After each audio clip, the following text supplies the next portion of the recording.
Ja kāds ir bijis atklātā jūrā, nu tad Slavomira Mrožeka atklātā jūrā nav nekāda sakara ar to, ka jūs esat bijis atklātā jūrā. Bet šis priekšnesums ir tik ļoti jau kļuvis, varētu teikt, klasisks. Igmārs Čaklais ir izveidojis, zinām, savu ikonu pēdējo gadu laikā.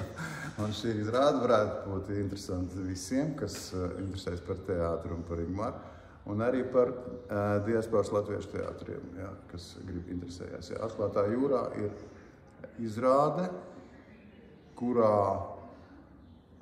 visi elementi, visas lietas, kas tur notiek, jūs noved kaut kā nemanāmi pie vienas ļoti skaidrs un saprotams domas.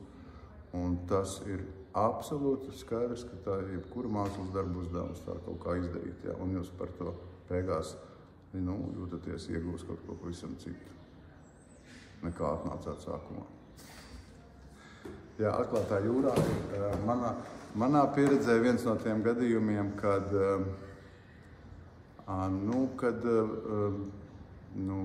teātra priekšnesums saskarās ar režisoru, kuram ir kaut kā varbūt mazliet vairāk ko teikt, nekā tajā lugā rakstīts. Un vairāk ko teikt, nekā tajā brīdī, kad jūs sēžat zālē. Un varbūt tālāk ko teikt, nekā tas varbūt tajā brīdī liekas jums, acu priekšā redzam.